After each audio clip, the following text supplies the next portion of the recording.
email out a few weeks ago asking you guys to sign up if you're interested. What's the date, Steph? May 7th, May 7th, Sue. May 7th, is that a Saturday or Sunday? that is a Saturday. A Saturday night to celebrate our first celebration for our 50th anniversary at the Cleveland Zoo. So we rented the entire Rainforest building for you and your families, and we want you to be there. And we will be giving out swag bags to every family. This is a waterproof backpack, K Company 50th, 72 to 22. Let's see what's in it. A commemorative Corksicle 50th anniversary K Company tumbler. Bluetooth speaker. Might have a hard time keeping that from your kids.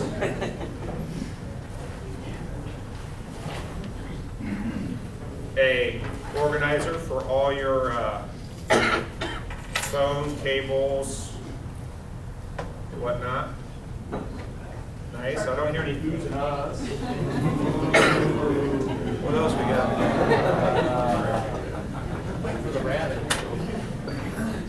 Hey, what is this?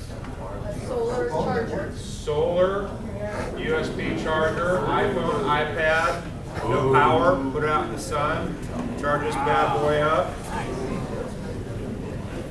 Flashlight, okay. And maybe, if your teenagers are too cool to come to the zoo, maybe, just maybe, we have one of these for your teenager too. And then for the kids, to help them remember their time at the zoo, they get a little K Company 50th monkey. So hopefully, now you only get them if you come.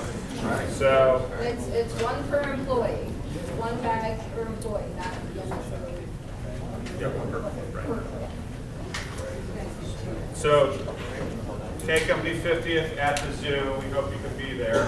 And similarly to K Company Picnic, we'll send something out, a flyer, your thing, to where you can fill it out with your kids' ages and names and get that there. Yes. What time does that start, you said? That starts, I did not say, it's a great question. It starts at, where's Stephanie? 6 o'clock. It starts at 6 o'clock. May 7th p.m. Yes. Yeah. And it goes So until, food, drink, you and your kids will be we have there'll be zookeepers there that'll bring out animals at different times in these rooms. And you get to pet them and they'll talk about them. It is really pretty cool. I've been to one of them. Actually, I've been to it twice on another venue, and it was really special. And it's something that your whole family will remember for a long time. So we hope you can be there. My lovely wife has volunteered me to go first, which I appreciate because I didn't want you guys getting up to go to the bathroom. So welcome back to the K Company customer experience. Last year, we embarked on what we felt was a very important thing to service, not excuses, is what we do. It's who we are. That'll never change, okay? But we wanted to bring customer experience. It's getting more and more competitive out there. And we also found a need for internally, for customers as well. And if I know how to do this, maybe.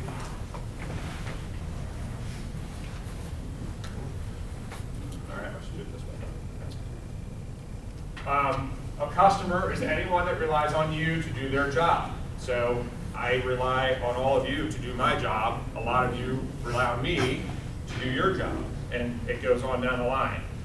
Our customers, our external customers, rely on us to do our jobs. Okay, they rely on us for them to do their jobs. So we're all customers.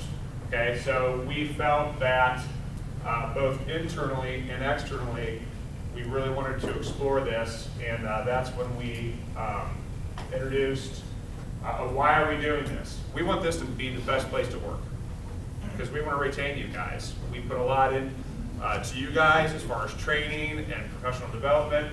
You put a lot into us. You know, we want to retain you. We want you to be here lifelong. We want to retain our customers. This wasn't a shift in culture to get more customers. We're bursting at the seams. We're under a lot of stress, and you guys are feeling that. We're feeling that in the office. We want you to, we have, I would say 85% of our business is repeat business. We want to keep that going, okay? And honestly, if you guys buy into this, it'll improve your lives at work and at home, okay? I know it's made a difference in my life. I've had a lot of feedback for people that have bought into the Never and Always, that it's improved their work life and their home life. Just a quick recap of our customer bill of rights, those 10 commandments that I talked about last year. You guys remember this, the Never and Always? Everybody has this, either in their wallet, on their laptop, in their truck. Never and always. Never accept okay. This has proven to be very, very tough. Roger, would you say that this is one that gets thrown in his face in the field a lot? Okays for our competitors, we always strive for excellence. Never interrupt, another tough one, especially internally. Never interrupt your customers. Always actively listen. Never let the customers assume. Always follow up and follow through. Never hide mistakes. Make it right. Always make it right. Never say no or I don't know. Focus on what you can do. Never show frustration. This is a tough one too, interdepartmentally and with our customers. Don't show frustration. Be a brand ambassador, and that's the K Company brand and those customers that we're working for. Geis, Delganese, Russilli, Holder. Never criticize, place blame, or point that does not help, right? Always empathize and own it. Never take the customer for granted. Always follow the platinum rule. Who knows what the platinum rule is? Roger. Treat somebody how they would want to be treated. Yeah, the golden rule is treat others as you want to be treated. The platinum rule is treat others how they want to be treated. Somebody brought up to me, he goes, why is it respect in the thing? This is respect. Our customers demand respect whether they've earned it or not. We need to treat them how they want to be treated. Never I, always team. Who knows what team is? Team, acronym team. Well, we went through this. I did a video, I put a letter in your paychecks. Who knows what team stands for? Mark. Together, everyone achieves more. Thank you, Good Paul. job, Paul. Together, everyone achieves more. Never come empty-handed, always bring solutions. So when we started this, we put a team together, representation from every department, and after 2 days of collaboration in this room with full whiteboards across the board, we came up with this, and it works. It works. I'm telling you, read it every morning. Read it every morning. If you're on the phone and it's up on your laptop, look at that while you're talking to somebody, especially if you feel you're boiling, if you're reaching your boiling point. You know, we have to be calm. We have to practice this. So our last session at the end of February, the team got back together and we were challenged to come up with a customer service action statement. You know, what is that and how do we execute that? So we came up, and again, it was a grueling 2 days, but a very positive 2 days, great collaboration. Our customer action statement that we came up with, that we felt took, service, construction, design build, residential, controls, all that. Providing solutions to make our customers' lives easier. Simple, right? Simple, took us a while to get there, but we wanted it to be perfect. We really wanted it to be perfect. I think we did a really good job, and I really appreciate that team.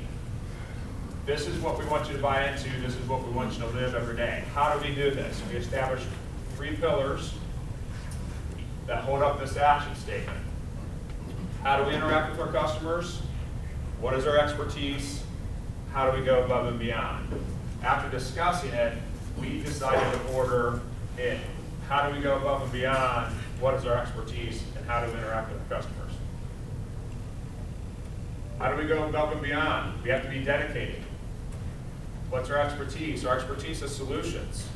When you're solving people's problems every day, you're making their lives easier. How do we interact with our customers, we partner with them. When we're dedicated, we're proactive. We enrich the lives of our customers, and we establish lifelong relationships. We want to establish lifelong relationships with you. We're internal customers, remember, don't forget that. We want you to be lifelong employees of the K Company. Our expertise, our solutions are complete, top down, start to finish, from design to service at the end, lifelong. Solutions where we have a wealth of experience. Service excellence. Service excellence. That's most of you in this room. How do we interact with our customers? We partner with them. They trust us. We treat their money like it's our money. We invest in their success, and it's personalized. We know stuff about them. We know stuff about their families. Okay, we're invested in making their lives easier every day. So what's next? What's next? So you have this, okay? So we're going to have revised cards, okay? This is going to be the same thing, but on the back is that customer action statement. Delivering solutions to make our customers' lives easier, okay? Here's our pillars, and here's the pillars. So now to give you that explanation, and we want you to kind of soak in this, okay? Soak in it, think about it. Think about it when you're driving to work in the morning and how you're going to execute this every day when you're at work. And again, it will make your interpersonal relationships outside of work better as well. Megan has designed a mouse pad for us, so we're going to order these, and it's an ergonomic mouse pad for wrist, ergonomic, so you don't get carpal tunnel. But we want you to see it every day. We want you to think about it every day. We want you to live it every day. So we have to measure this. Does anybody not have one of these?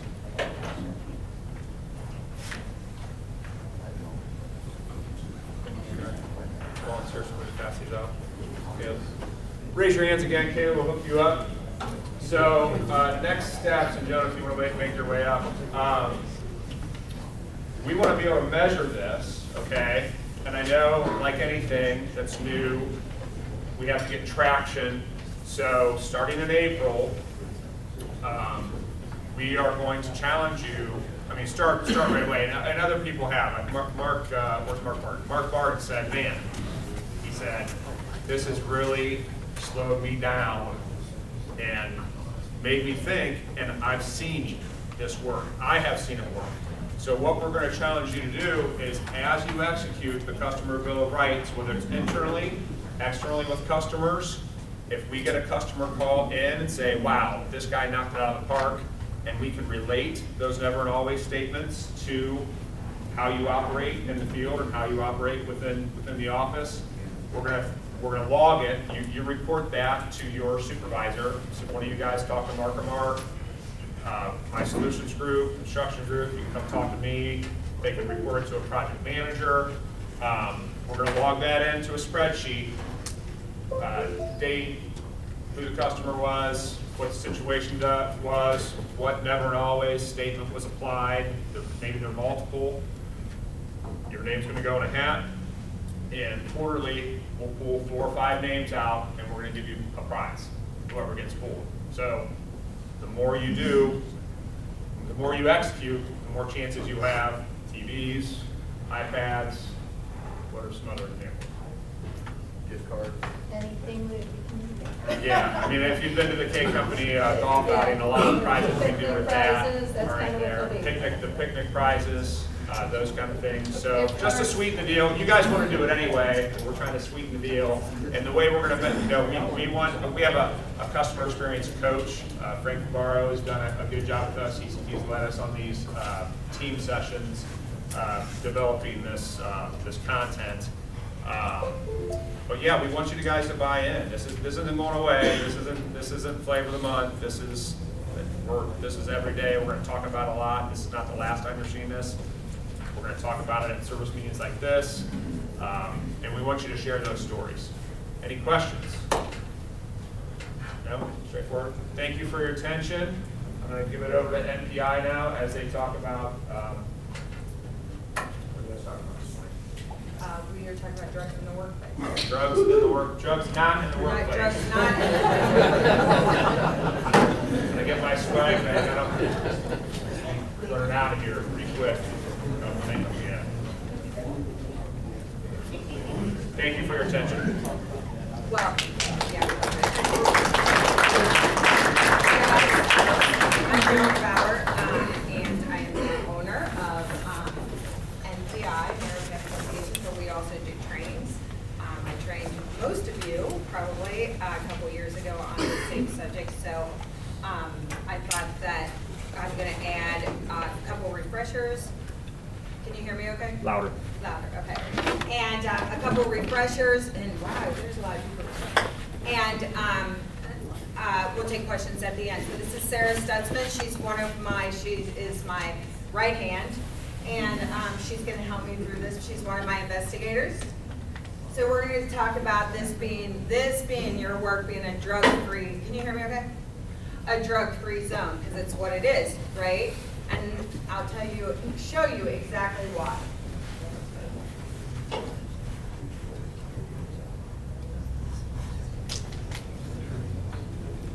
Volume up. Is that better so you can see better? Yeah. I think this helps.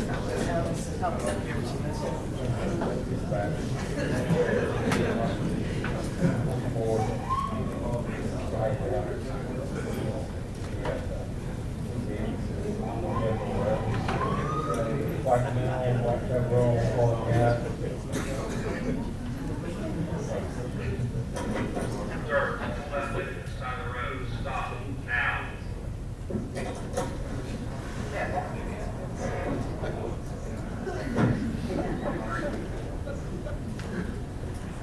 What the heck are you doing out here?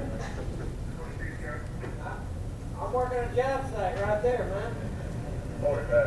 Right down there, what are you doing down there? What are you doing in this thing? I just came to get some lunch and sodas and whatnot for the guys. What's your name? Steve, Steve? I can't have you driving up and down the street in a Skyjack. You're sitting on beer. that's for after. I'm not drinking it now. What about that beer there I saw you drinking coming out of the driveway?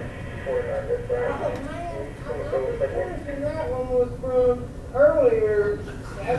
Steve, I can't have you driving down the road in a Skyjack drinking beer. Why don't you come on down and talk to me here for a minute? Let's figure this out. Man, I gotta get back to work. No, just come on down, we'll get this figured out, and we'll get you back to work. No. Steve, come on down. Steve, come on down. Come get me. How about that? I'll tell you what, Steve, we can do this the easy way, or we can do it the hard way. Come on up. The hard way, on the way to jail, we're gonna stop by the hospital. Oh, maybe I'll come down. Maybe I won't. Maybe I'll come down. Maybe I won't. Steve, Come get me. come on down. Just come on down, let's work this out, get you back to work. Oh, man, why don't you just go on your way and I'll go on my way. I'm giving you one more chance, Steve. Come on down the easy way. I know my right. All right, you wanna play it the hard I way? pay your salary. You wanna play it the hard way? I pay your salary. I pay your salary. Nothing like that. Are you gonna come down, or are we gonna bring you down, Steve? Why don't you do your damnedest? Right. What are you doing, man? I know my right. I'm 2 blocks from my work. Put that cigarette down. Put your cigarette down.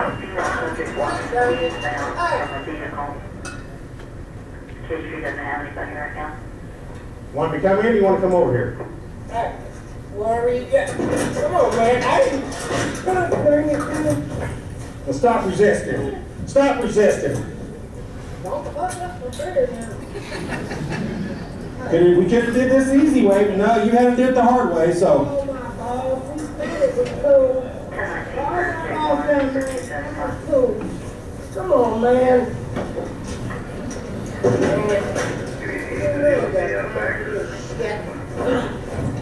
I know my rock. Dang it, dude. It's just a fucking sick.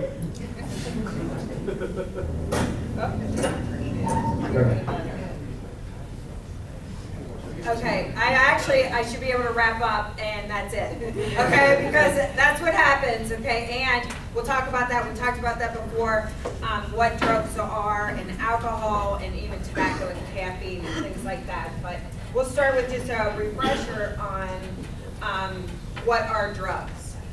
Drugs are chemicals which alter with the balance and electrical impulses of the brain. So caffeine is a drug, correct?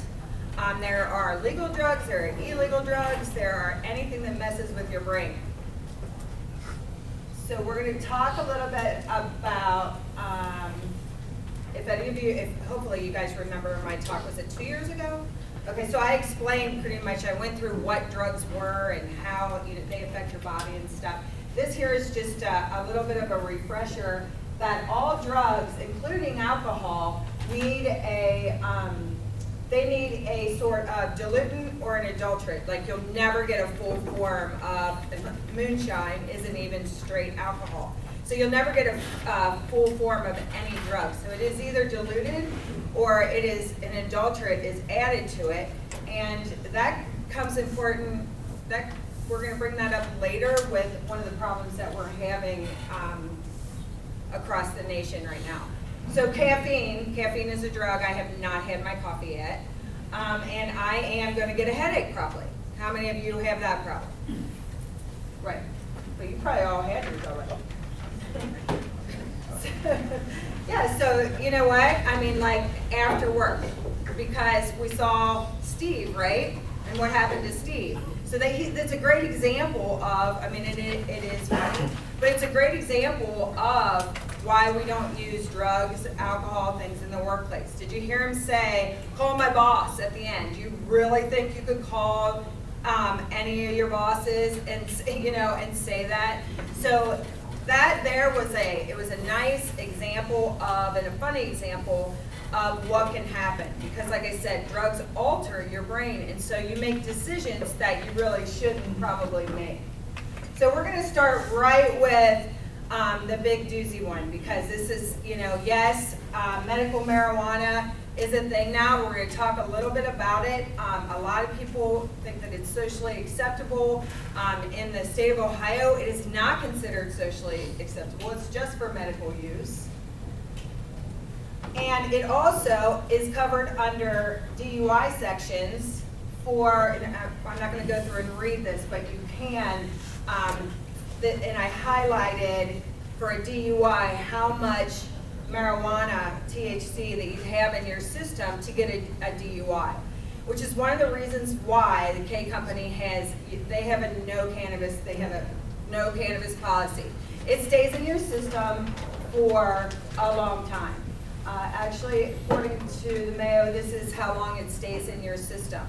So if you were to have an accident like Steve was having, and you got pulled in and you did a urine test, you would test positive if you were within these days, which is really within, if you use marijuana. So that's one of the main reasons why I believe that the K Company has a no policy. So a couple things I wanted to point out about the medical marijuana, because I can tell you, like as a police officer, all the time, people will go, oh, I got my card, and I have my medical card. And I know someone who was visibly smoking it in front of me going, I have my card.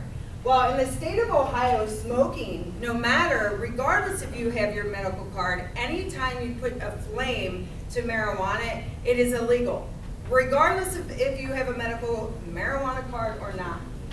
And the same is also true for the edibles that come in shapes that could be enticing to children, like like gummy bears and things like that. Those are illegal. Whether you have your medical, I don't care if your medical card is in gold, they are still illegal.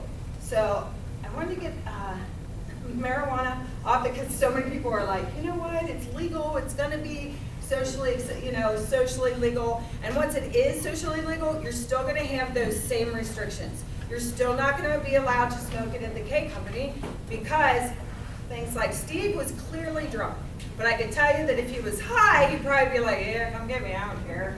And you know that. So, there's a reason for that. We're going to go through, there's lots and lots of drugs. I didn't even look with time. Somebody give me so that I have an idea. But I don't want to go over too much, but we're going to go pick through the most abused drugs in the United States right now. So, and they are, one of them is, they're all opium derivatives. which is these. You guys can hear me okay? So heroin, oxycodone, hydrocodone, we talked about those a couple years ago. Synthetic opiates, which is, this is the big one right now, is fentanyl. So fentanyl, when we're going to go back to when I said that all drugs, either they have something added to it, either to adulterate it or to dilute it.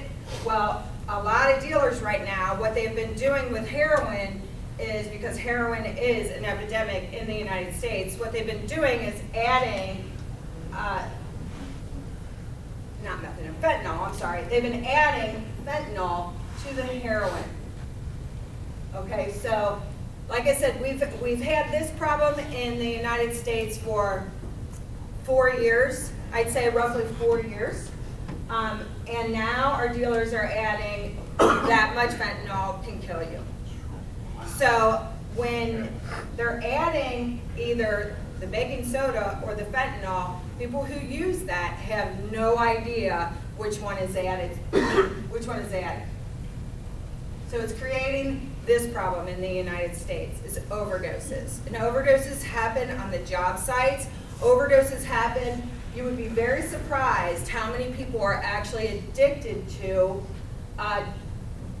drugs of this sort. So when I first showed you opium and the opium byproducts, that's heroin, but it's also Percocet. It's also all kinds of pharmaceuticals, which we'll talk about in a minute. But anything that is an opioid, a derivative, oh, thank you so much. Anything that is an opioid, a derivative has that effect, and people can easily overdose on it because people are adding, the dealers are adding different things, and a dealer has no idea, you have no idea what you're buying.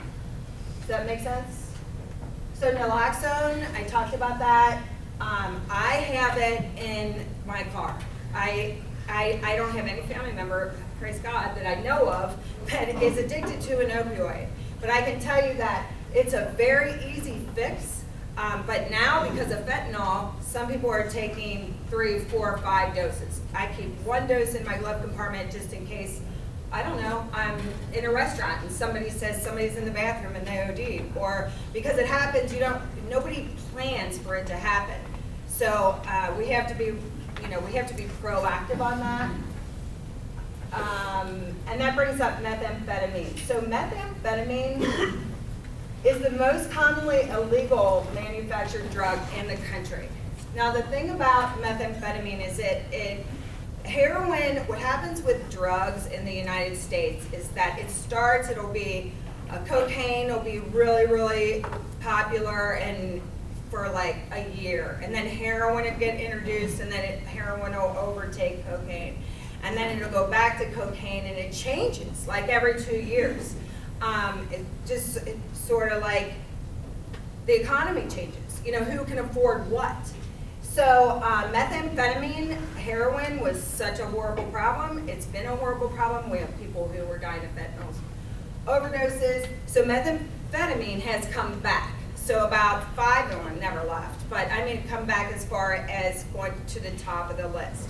Passing heroin back up again because methamphetamine can be manufactured right in the United States.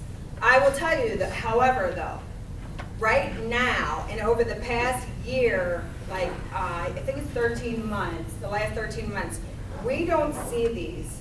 We do not see, well, you never see these unless you're watching like a really cool TV show. You never see these, but we aren't seeing as many labs anymore. Police officers aren't coming into these labs. They're called shake and bakes, and they're very, very dangerous. And this is what they look like. This is something to look like, honestly, like you have to be tattlers of yourselves.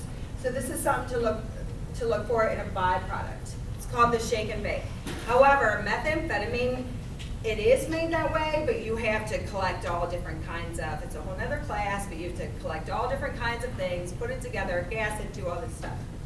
So right now, methamphetamine is crazy cheap on the streets. It's easy to get. It's easier to get than heroin was. It's easier to get right now than OxyContin was. I'm not telling you that till you run out and get it. I'm telling you because it's very, very dangerous, and the reason why it's so easy to get is because it's manufactured in Mexico right now, almost all of it. It's manufactured in Mexico, and it is being transported up into your area. It is actually crazy easy to get. So most people aren't making it anymore because why have to go through all that? Why do you go through all those problems? So when a drug is so easy to get and it drives down the cost, then dealers, again, they start to make their stuff better so that because everybody's selling it. So just like heroin, everybody was selling it, so they added fentanyl to it. And then now everybody's selling meth. So now they're gonna start adding fentanyl, or they are adding fentanyl to the meth, and we're having the whole problem all over again. That's what's happening. Pharmaceuticals in the United States, and I went over these, I think, for a really long time the last time we talked, because these, I think, are actually probably more abused than any other drug, even though they say meth. It's just, I think, it's just harder to, it's harder to calculate who's using them illegally and who's, we actually have a client on a case right now that she's talking to someone and she says, oh, and she hears the guy say, I'm gonna give my friend an Adderall right now. So that is, the friend who has the prescription for the Adderall, who's giving someone else the Adderall, is actually trafficking and can go to jail for trafficking for giving someone one of their pills that does not belong to them. But not just that, but the Adderall, in my system, it's totally different in somebody else's system. Your doctor knows how many milligrams that you should be taking of medicines. And it's not just Adderall. It's Percocet, it's OxyContin, it's all those things. And I have talked in the past, I do always like to point out, because I think it's true, is that pharmaceuticals are and have been the gateway for opioid addictions. Because when your doctor gives it to you, and then before you know it, you're crushing them, and then you're shooting them, and then you have a problem. And there's statistically, there are people in this room that have a problem or know someone that has a problem. And it is a true problem. For those of you who know someone, or hopefully it's not you, but it is a true problem, which is one of the reasons why I keep naloxone in my car, because you just never know what could happen. So, yeah. Just a quick question. Can you use Narcan no matter what the drug is on an overdose situation? On an opioid. So you can use it on any opioid. It isn't gonna hurt you. I mean, so if somebody you think might be, it isn't gonna hurt. If somebody is, nodded off and they think that they had an overdose, you can give them a dose of Narcan, even if they were sleeping. It isn't gonna hurt them. But what it does is opioids, which fentanyl is an opioid. Meth is not, fentanyl is. So when they're adding fentanyl to the meth, opioids are, heroin is an opioid, OxyContin, Percocet, Percodan, Vicodin, all those are opioids. So if somebody ODs with that and you give them Narcan, what an opioid overdose is really simple. Your brain relaxes so much that it doesn't tell your body to breathe. So you just stop breathing. So what Narcan does is it stops those brain interceptors and wakes them up and says pretty much wake up, is what it does. Which is the same as like if somebody you think they've OD'd and you don't have Narcan, what you do is you shake, you're really trying to wake them up. So the problem in the United States right now is because of fentanyl and because of all these adulterates that we're adding. Remember, it's diluent or an adulterate. Because of all those, nobody knows how much they're getting, and now it used to be you could Narcan somebody with one dose. Now it's taking 4, 5, 6 doses. Sometimes when the squad gets there, they're still giving it straight in the veins. It's taking so many doses right now that honestly, like people like me, who I carry in my car, I got one dose. I mean, I got one shot, so And same as if any of you have a family member or a friend who has a problem, I do encourage you to get Narcan. But honestly, I'd get more than one dose. So, and we're gonna talk about chasing the dragon, which is one of the big problems with drug addiction, and why you have someone that is probably experiencing and having a hard time getting off of it. We said that, and it's true, that drugs are added to your brain and then you act totally different. So it also, what drugs does when you're doing that, is it also creates an addiction very, very, very fast. Because your body, the very first time that you use it, it's probably going to be amazing. I don't know. I've never used it. But I can tell you, the first time you use, use cocaine, it's probably going to be amazing. I don't know. I don't want to know. But the second time that you use it, you're already starting to get your body, and your brain is now used to it. So what happens is people try to chase that very first time. At first, what happens, oh, I had so much fun on cocaine at that party, so I'm going to try it again, 2 weeks later. 2 weeks later, it was fun. It wasn't as fun. And then 2 weeks later, yeah, I'm spending money on this, and it wasn't as fun as it was the first time. So you buy more because you're chasing that very first high. So, and they say that like people who are heroin and prescription drug abusers who use needles, which is most everyone that is addicted to those things, say that they actually become addicted to the actual physical feeling of the needle going into your arm. Who likes getting shots? Right? I mean, who likes getting shots? But so you can actually get addicted to the physical part of just shooting up. Because what happens is when you don't, you build up, right? I'm going to this party, heroin was awesome, now it's more and more. And then all of a sudden, you have to go to work on Monday morning and you don't have any money for the doses that you've been taking, and you have nonstop diarrhea. Stomach cramps like you could not believe. And it just gets worse and worse for how much you use. You have no control over that. You cannot control that with medicine. You cannot control that. That's your body.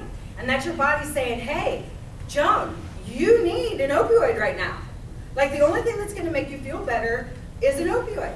So I'm on my bathroom floor in a ball, crying and throwing up and having these symptoms, runny nose, I'm a total mess. And there's one thing that's going to help me. And it is what I'm addicted to. So imagine you're laying on the ground and you are so sick, and the only thing that's going to make you feel better is a Big Mac, which I will say that I have had that problem. But say you're like, the only thing that's going to make you feel better is a Big Mac. Are you going to go get a Big Mac? The only thing, it's going to rest your stomach. Are you going to go get a Big Mac? Are you going to send someone for a Big Mac? Are you going to, what if you don't have, how much are they now? They used to be, what if you don't have $3.99, whatever they are? Yeah, I haven't had one in a while. But what if you don't have that money? And it's your stomach, like I'm throwing up and I have diarrhea. So, and I need a Big Mac. And I don't have the money for a Big Mac. And I can't go to work because I lost my job because I'm in the shitter all the time with diarrhea. So what am I going to do now? I have no job, I have no Big Mac, and I'm a total mess. What am I going to do? Am I going to reach out to someone and tell them my problem? I hope so. And that's why like these classes are very, very important, because you're going to hear people coming to you, if a good friend, and saying, hey, I need a Big Mac. I need a Big Mac, which means I have a problem. Because for me, anything that's gonna get me my Big Mac, and then you start, I would steal for it. And then I would do this for it. And then I would do that for it. And that's how we have the problem. So if anybody comes to you and says, I have a problem and I need a Big Mac, you're gonna know what they're talking about, you're gonna point it to the right direction, right? So a little bit about paraphernalia, and I think that it's important in this class because the whole thing, and like in the beginning when I messed up and I was nervous in the beginning and I said, oh, it's about drugs in the workplace, and then Dan, he's a cool speaker, like he's just a cool cat. But I always start like really nervous. So he was exactly right. It's why we have drugs not in the workplace. So I want to point out some things that very important is what to look for. So yourself, no Big Macs at work, no Big Macs and no Steves. But you're going to know what to look for when you see getting in a van, or if you see in somebody's purse that's open, or somebody drops something out of their pocket. So I think that a lot of you know what drug paraphernalia looks like, but it comes in many, many different forms. Does anyone, I schooled you all on this, does anyone know what this is? Do you know where you can buy it? The store for $2.99. And they keep them right in front, on the front counter. Right on the front counter. And so if you think you're bringing your wife home a little rose, what you're really doing is you're bringing her home a crack pipe. What's crazy about it is you'll see these in bodegas and you'll see these in really bad neighborhoods. You won't see these, in a reputable store a lot of times. So that's drug paraphernalia for you. Anybody know what this is?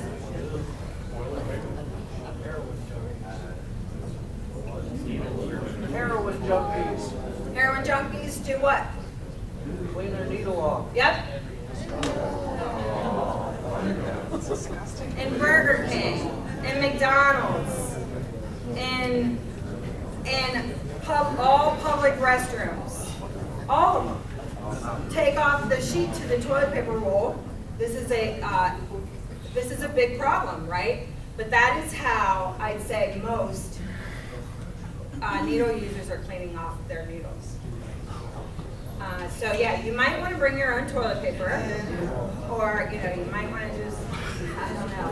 But I would be very cautious and very careful when you're unrolling, when you're using a public bathroom. But not just that, but it's something to look for within yourself. Like if you see something like this in the office bathroom, to point it out to someone, because someone has a problem. Someone really needs a Big Mac, and it's going to ruin their lives. So, they say stitches get snitches, there's snitches get stitches, and I tell my kids, I don't know where Eli is, but I've told my kids that ever since they were this big, snitches get stitches. Because, that's when little kids come up and say, Alex pulled my hair. But when it comes to drugs, when it comes to addictions, when it comes to people who are coming to work and they're like Steve, when it comes to that, it's not really funny. It's very, very, very dangerous. And I can give you, I am not a statistics person. I can pull them up all day. I can Google them. I don't believe in them. So if I were to give you a statistic of how many people use while they're working, come to work while if you're still hungover, you might still be drunk. You might still, so it's something that you need to look out for each other. And if you know someone who has a problem, confronting them or honestly passing it off to somebody else who might be able to help them is very, very, it's very important.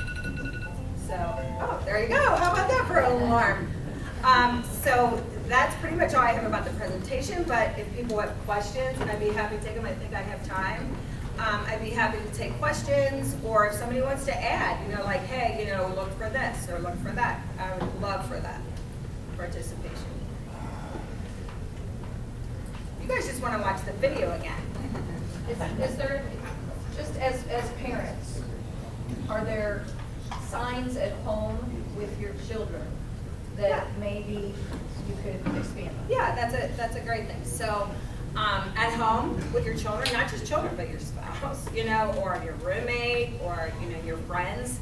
Some things to look for are change in behavior is usually the very first thing, is sudden change in behavior is the first thing. And then the second thing is a loss of wanting to be here half of the time, and then almost like a bipolar. And then the other half, like, oh, I just love life. And then just really down and then really up. Weight loss. is very, sudden weight loss, sometimes weight gain. Some drugs actually cause you to gain weight. Things like that, paraphernalia, which if you think it might be paraphernalia, take a picture of it and look it up on Google and you'll find out. If you find something, and people have done this before, if you find something, and you're like, oh, I think this might be, something, feel free to call me. I'll come get it, I'll pick it up, I'll take it and I'll test it for you. So I'll do that, without, I'm not talking about as a police officer, I'm talking about as a mother. I would do that. So if you find something, friends are changing, staying up late at night, things like that. Those are key things to look for. Paranoia. Yeah, paranoia. Especially in younger, like adults and kids. Yeah. They're paranoid, obviously, that they're gonna get caught. So withdrawal symptoms, we typically associate those with drug use. Have you seen any withdrawal symptoms in alcohol use? Absolutely. Alcohol, actually, alcohol is, they say that babies who are addicted to, that are born, with heroin, cocaine in their system, that they are like, they're really hard to take care of in a neonatal. But after their initial 3 to 6 months, they can usually farm out of that. But alcohol addiction, babies have problems for years because of alcohol addiction. So, just alcohol in their system when they're born. So if that's the case and you're having symptoms like that, think about if you are always addicted to alcohol. Alcohol it's a drug. We have the same things with caffeine. Now caffeine isn't as strong, but I can tell you that I'm getting a headache because I haven't had any coffee yet. So I think headaches is on my list, So then, yeah, you can absolutely get maybe in a Big Mac. Are they the same sort of signs as drug use? I'm sorry? Are they the same sort of symptoms as drug use? Yeah, they're the same, yeah. Yep.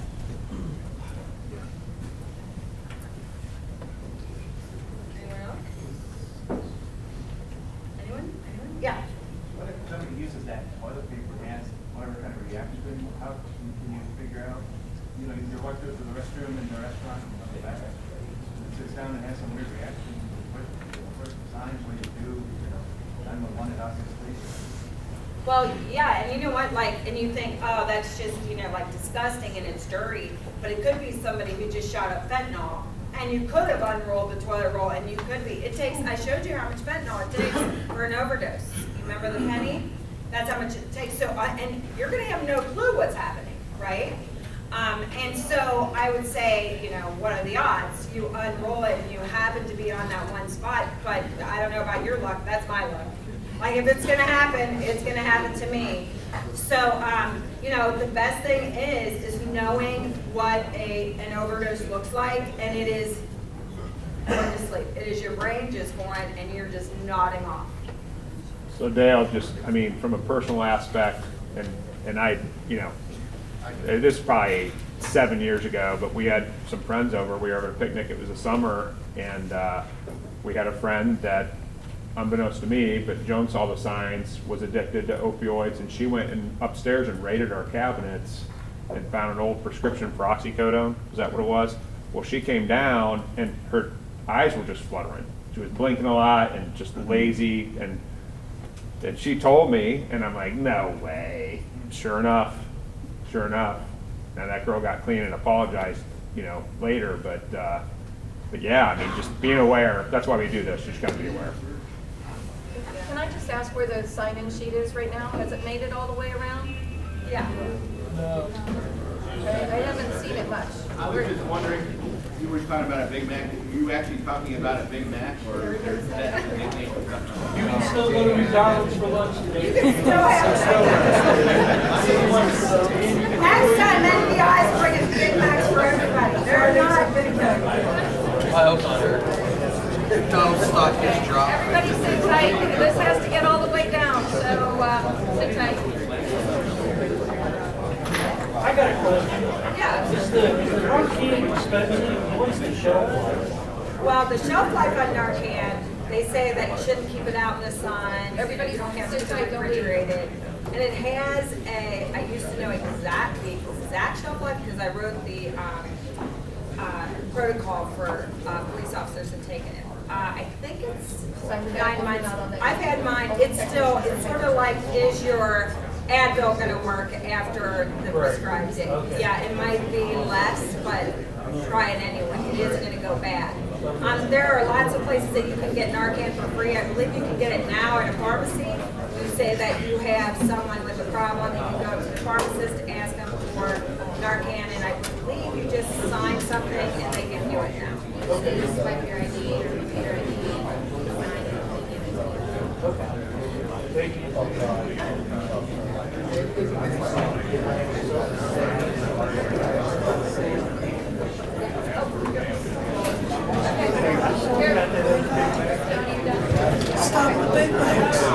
Everybody stay and make sure you sign, but here, I'm gonna share a little bit more of the tidbits of this year. Yes, we are having a K Company picnic. Okay? The world is getting back to normal, and we're gonna do it up big. Things are changing as far as that goes. It will be at Clays Park this year. And if you wanna go ahead and mark your calendars, it is July 31st. Okay, and it will be good fun, and we have had so many perks over the past 2 years that didn't get used. We're gonna have some awesome prizes too. So, and that's the way we're able to have some of these prizes for the customer experience as well, because we buy a lot from a lot of vendors, and a lot of vendors give us stuff for free. So, we have a lot to spend in that regard that is truly gifts for all, and nothing's coming out of our pocket, so it's awesome. But yeah, so that's July 31st. The zoo is May 7th. When I send that out again, please respond if you are planning on coming, if you are able to come, with how many people are coming, and their ages, and their names. So not just, yes, I'm gonna be there. I need all of the information so that we can make sure that we have enough swag for everybody. But throughout the year, we are going to keep trying to do some extra special things. So I think we're back to where we wanted to be when we started 2020 and got shut down. So it's exciting. We're going to get back to the fun squad and get some things together for team and building nights and camaraderie and good fun. So that being said, I would like to ask Tim Moore to stand up and come on over. Another huge step that we have made this year is to bring on a safety manager. And if you have not met Tim yet, Tim Moore is our new safety manager. After 7 days, I can tell you that the weight of the world has been taken off my shoulders, because I know that there are so many things that needed done around here that I just could not physically get to. He started doing things. Oh gosh, I wanted to do that for years, and I couldn't find the time. So he is making a big difference in just 1 week. He will be out at job sites. He will be doing evaluations on the job sites to make sure that we're safe out there. He will be holding meetings, but most of all, he's going to be everybody's go-to person when you have a question about safety. A lot of you guys are out on customer sites, just single people out in a customer site, and you're like, okay, this isn't even safe. That's when you pick up the phone and call Tim Moore. Let him get involved. Let him guide you. Let him get you the right tools to do your job safely. We want everybody to come to work and go home in the same fashion. So that being said, do you guys have any questions as far as this goes? So if we're approached on a construction job and OSHA comes out, should we kind of make a call and have Tim come to the job? That'd be a great idea. Right? Yes, yes. The other part of this too, we don't have a lot of accidents, thank goodness, and knock on wood on that. But the one thing that I've never had the time and ability to do is do accident investigation. That's something that Tim's going to take the time to do. And, you know, if somebody gets hurt, we want to figure out why you got hurt. What actually happened? What are the steps that led into that injury so that we can do better at preventing injuries? So that is a big step for us as well. But he's also OSHA certified in the 30-hour training for general industry, and he will be getting the training on that to be a trainer for the OSHA 30 for construction as well. He has a lot of knowledge in his head, and he is going to be sharing it with us in many, many, many different ways. So when it comes to scissors lifts and other certifications that you guys might need, tow motor, lull training, that kind of thing, Tim's going to be the guy. He's going to have all of that knowledge, and he is certified trainer to be able to do that within our company.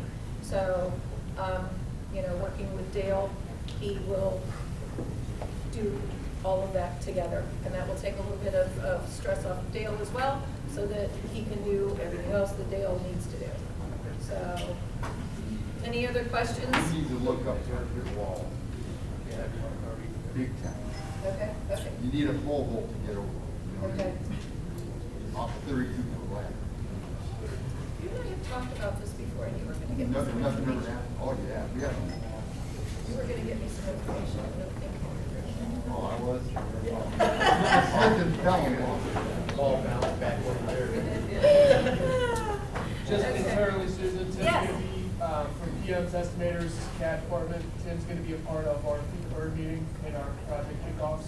Right, so basically at the beginning of the job, after we get the job and it's getting turned over to a project manager, Tim is going to be involved in that so that he can look at all of the safety information and be able to be a step ahead rather than the step behind that we normally are. Waiting for, you know, okay, we're out on the job for the first time. Oh, we need this, and okay, and then that all gets piled onto Dale, and we need it tomorrow. Whereas Tim is going to be involved in that and actually be ahead of the game and keep us safe from minute one rather than, you know, 2 or 3 days later. So that will be huge as well. So, okay, that being said, did everybody sign the sheet? No. Okay, if, I'm gonna, fine, right? Yep. Okay, any managers, project managers, department heads, Tim is going to have a supervisor training. We've never done this in the past. I've always just been the supervisor, and to have this training is something new. And I would like everybody that has people to kind of be here for that. And that will be from 8 o'clock till 9 o'clock. Everybody else can leave and leave safely and have a great, safe day. And we get here, and anybody that didn't sign, I'll make that out front. Oh, wait, I need to sorry. see a few people